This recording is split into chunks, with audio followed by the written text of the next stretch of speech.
So, welcome everyone. I will be the last speaker of the day. I'm going to tell you about which episode was that, or how can you search into your favorite TV shows. First, my name is Tim Curry. I'm a developer advocate with Chuck at Algolia. You can find me on Blue Sky. And I tend to use Algolia both professionally, because this is my job, but also personally. I often push data into an Algolia index and build a UI on top of it to try to solve many of my problems. If it can be solved through search, I will put it into Algolia and see if it solves my issue. But when I'm not doing stuff with Algolia, I'm doing something I assume many of you would relate to, like I enjoy a good TV show. I'm going to use Friends as an example because it's a pretty universally known TV show and I really like Friends. There's actually many specific moments of Friends that live rent-free in my head, and sometimes I just want to rewatch a specific scene in the entirety of the 10 seasons. But there are so many iconic moments inside of Friends. Even if I want to watch a specific one, I don't remember in which season it was, which specific episode, and even if I knew, I would then have to skip to the exact moment inside of the episode to watch that specific scene or that specific moment. And even if I do own all the DVDs and it's easy to find Friends on streaming platform, most of the time I just end up on YouTube. I search for the scene I want to watch, I watch it, I smile, I move on to something else, and that's fine. But not every TV show is as popular as Friends. You can find almost any specific scene of Friends on YouTube. But I have another TV show I really, really like. That's called Bref. You probably don't know it because it's a very French thing, but Bref actually means in French short. And that's one of the whole gimmick of the whole TV show, that it's really, really short episodes of about 2 minutes each. It's a really fast-paced kind of show, like the main character is speaking really, really fast, and there's a lot of jokes per minute. And there was only one season, so really short-lived as well. It was released in 2012, and it was like a phenomenon in France. Everybody in France knows what Bref is about, and today all the episodes are available on YouTube. So if I ever want to rewatch something, I can go on YouTube, search in a few episodes manually because it's not as popular as Friends. There's not a specific cut of every specific scene, but it's a pretty short episode. I could manage. But then something pretty unexpected happened end of February, and season 2 of Bref was being announced. Like 13 years later, after season 1, that show that everybody thought was done, was finished, actually had a sequel. It's a really, really good one, and it was like a big surprise for me. And that actually triggered me into wanting to build something for the season 1.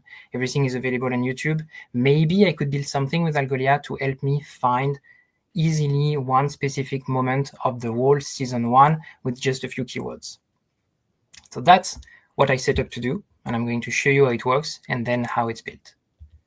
So I built something called Bref Search.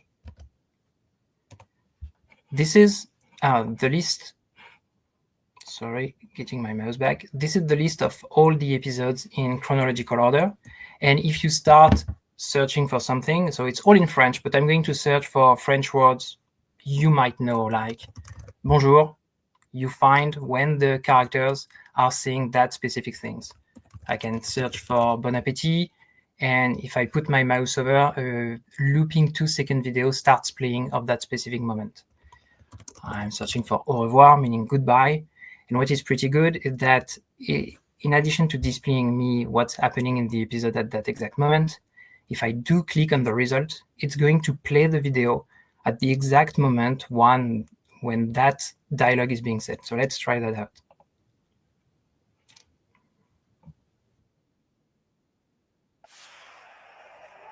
So that's working. I built something that would allow me to find anything in the 82 episode just by tapping a few keywords of what I remember was being said in a dialogue. And this is all thanks to Algolia. So let's see how it actually works. How does it work? So we are at the Algolia DevBit. I'm going to show you the structure of a record. all my records are following the same pattern. They all have two main elements, two main objects. A video element that contains everything related to the actual episode, the video on YouTube, like the YouTube ID, the title, the index, which is, in that case, it's episode 57 out of the 82, the duration, and the number of views. But then I have a second part that's everything related to the actual dialogue, the actual subtitle at that moment. What is the content? What is being said at that exact moment? And the time is the number of seconds from the beginning of the episode. So that's what I'm using when I'm clicking on a search result to start the video exactly at the right moment. So that means every single episode has several records. They are really small episodes. As I mentioned, about 2 minutes, that's about 50 subtitles per episode. So that's a grand total of about 4,000 records. That definitely fits in the Algolia free plan. For the record, no pun intended, the Algolia free plan can hold up to 1 million records. So what I'm using for the Bref search, it's just a drop in the ocean. I actually made the calculation. If I wanted to index the whole 10 seasons of Friends, it would still fit in the Algolia free plan. But we did not always have that large of a free plan at Algolia. 12 years ago, we had another logo, but we also had a free plan with only 10,000 records. But that would still have fit in the old plan of 2012. And actually, I already wanted to build that thing in 2012. Actually, when the DVD was being released, I wanted to build a search to search into everything. I've wanted to build that thing for 13 years, but I couldn't because I tried to find a way to extract the subtitles from the DVD, and I couldn't find a way to do that, so I gave up. But fast forward to today, we are in 2025. We live in an age of AI, and now speech-to-text just works. And so I thought maybe I could use the speech-to-text capabilities of 2025 to generate the subtitles I was missing 13 years ago.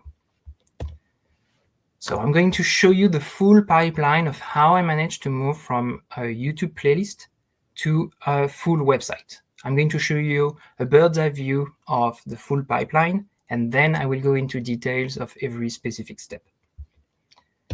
First, I want to download all the videos locally on my laptop as MP4 files.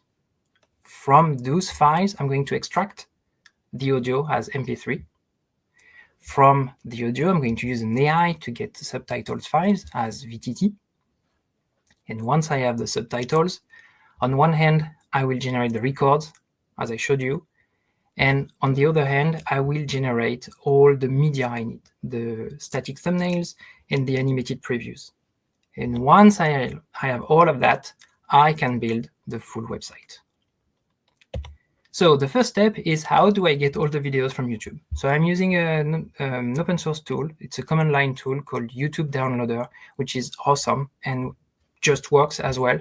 You just pass the ID of the playlist as an input, and it will download every single video locally on your laptop as MP4 files. That's one of the two main command line tools I'm going to use, and I'm going to reuse that tool later on when I will need some popularity metrics like the number of views.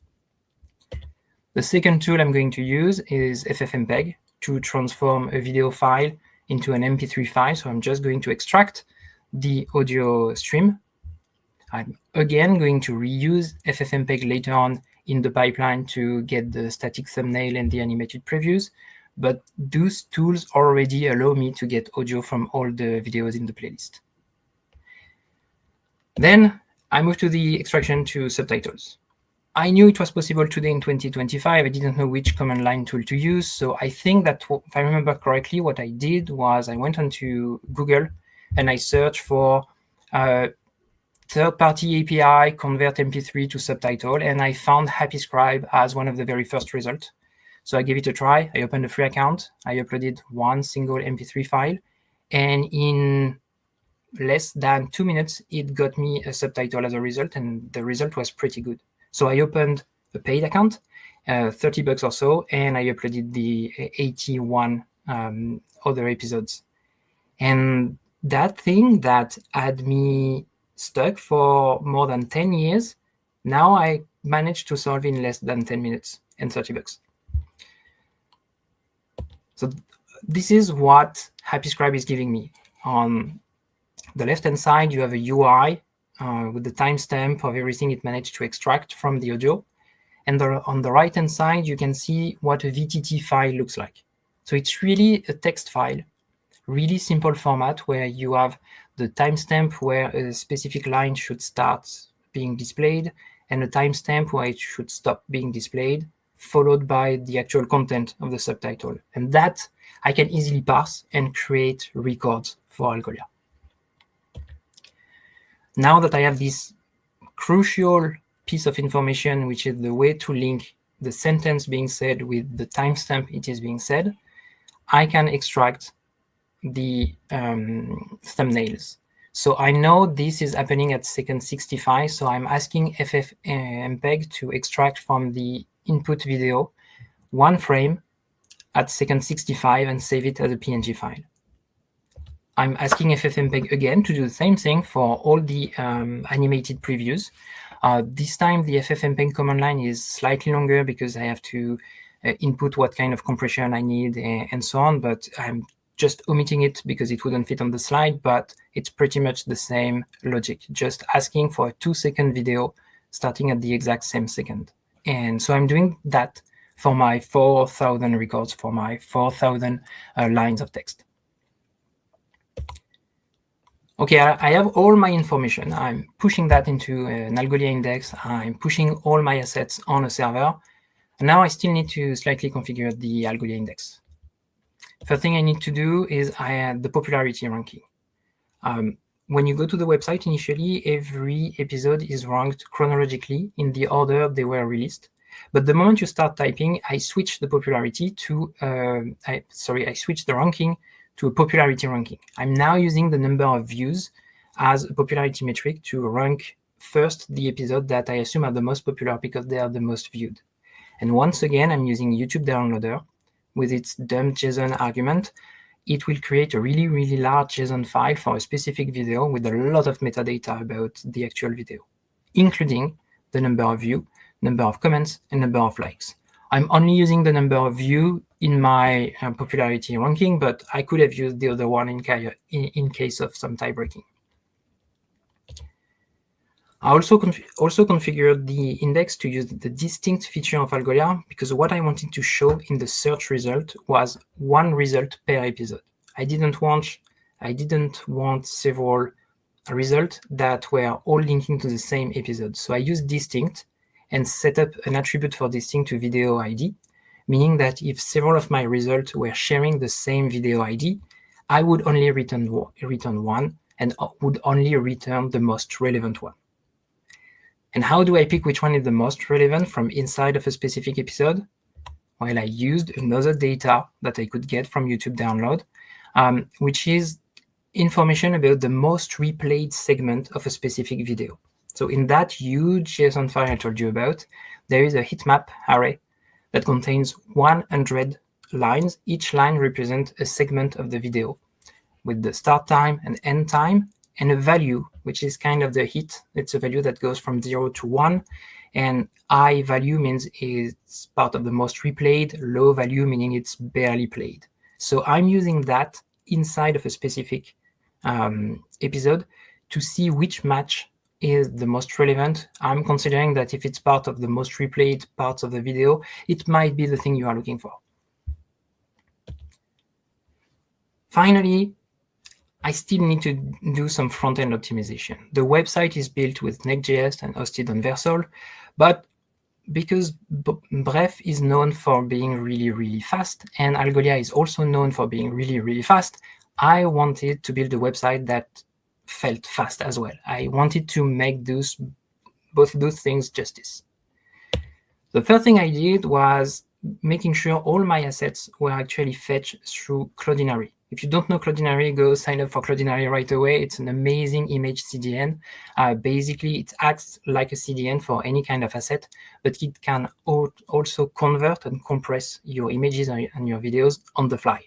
So the best version of each thumbnail and of each video is actually downloaded by the end user, and it's being compressed without me having to think about the compression. Then I'm using some low quality image placeholder, or LQIP, whenever a search result is written by Algolia. That means that inside of my record, I'm actually saving a base 64 encoded version of the final thumbnail. But that's a really tiny version of it, like 16 by 9 pixel, and I'm displaying that really stretched to the final dimension of my image while the image is being downloaded. That means that the moment Algolia returns a search result, I can already display an image placeholder. Even if it's very blurry, you can still see the main shapes. And this is going to be displayed just a few seconds while the final image is being downloaded. And once it's downloaded, it's going to replace the placeholder. I'm also adding some lazy loading, so I'm not loading anything that's below the fold. But all of that is to give the impression that results are being loaded instantly.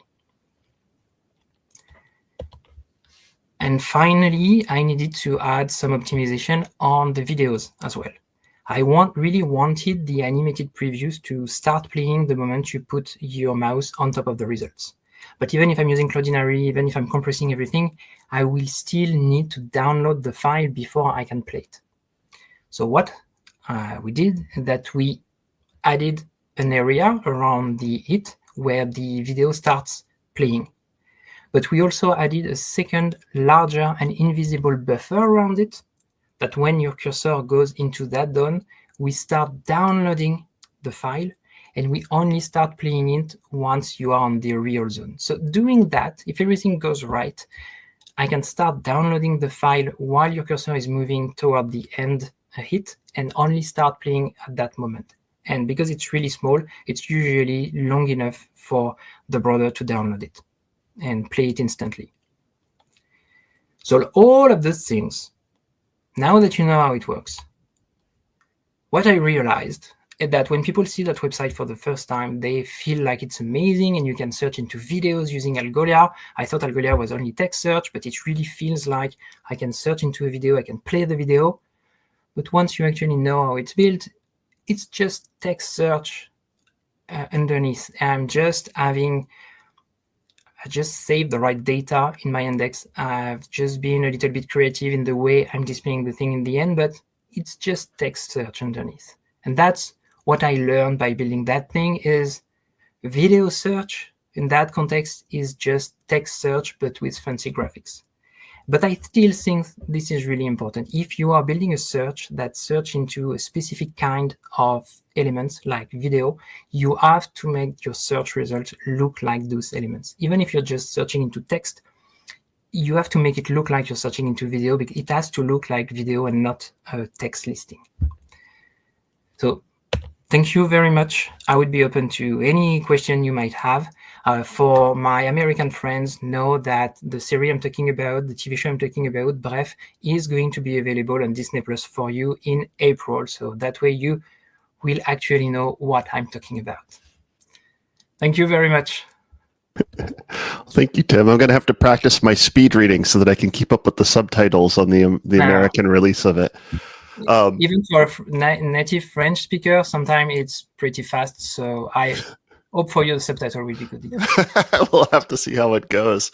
I love your comment at the end. It makes me think of I can't accredit it, but I remember reading somewhere that television is basically just radio plays with pictures, and I think you've kind of tapped into that as well. That's really kind of the dirty little secret of television.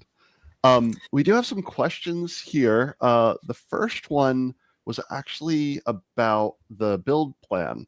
And Ryan was saying, I thought I recalled that Algolia docs saying that the build plan isn't intended for production use. Of course, I can't find where I saw that now. Is it still a recommendation? And I would say, from my side, Ryan, it's not, it is a recommendation. Basically, the build plan wasn't designed for production use cases. The limits are hard. When you hit them, you have no mechanism to extend or to purchase more if you have like a spiky day or something like that. Also, there really isn't a lot of support baked into the plan as well. The intention is that the build plan opens up a lot of functionality, lets you really explore, kick the tires, validate that it's good for your use case. And then the intention is that when you're ready for production, you would be moving to a plan like Grow. That said, I know our own Raymond, who has been in the chat quite a bit today. Raymond Camden runs his blog on a build plan, and it's sufficient for him.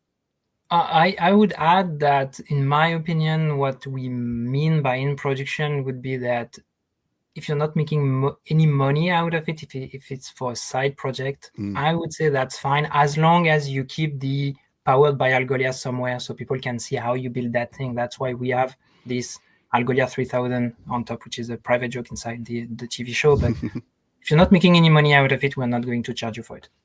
Yeah. In this plan. We just love the shout out on your site. That really helps us out. Julien would like to know, is there documentation on how to do this? Because we need to get that to our devs, is what Julien says. So, the only documentation so far is this presentation. Everything is in a private repo so far. But I plan on writing a blog post, giving more details into the actual command line tools I'm using and so on. So that should act as documentation. Maybe in the future, we will make it as a boilerplate so you can do that for any playlist as long as you have the subtitles. It was a test, something fun I did. I want to expand it to other things, but there will be a blog post. There will be maybe a boilerplate, but so far you're the only person seeing it, and this is what you have as of today. You're seeing it first, folks. Very exciting. Mad scientist Gary wants to know, why don't we take the VTT files, convert the language to another language, and inject that back in as the soundtrack, plus some AI to lip sync it. And then he ends it with copyright schmoppyright.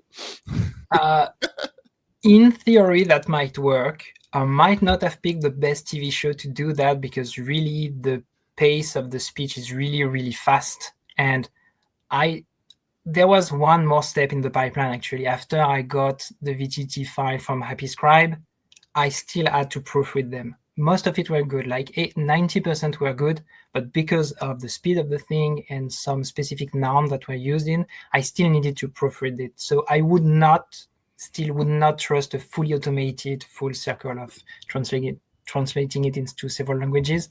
And in addition to that, because it's a show with jokes, I'm not sure they're all going to translate well in another language.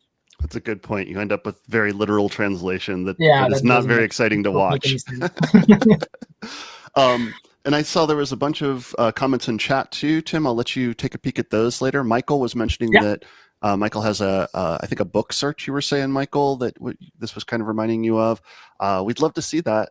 Hit us up on the Discord. Maybe that's something that we could show at a future DevBit. And with that, we've got a lot of applause icons here, but I'm going to go ahead and let you go, Tim, and you can chat with the folks in chat. And I'll go ahead and wrap this thing up.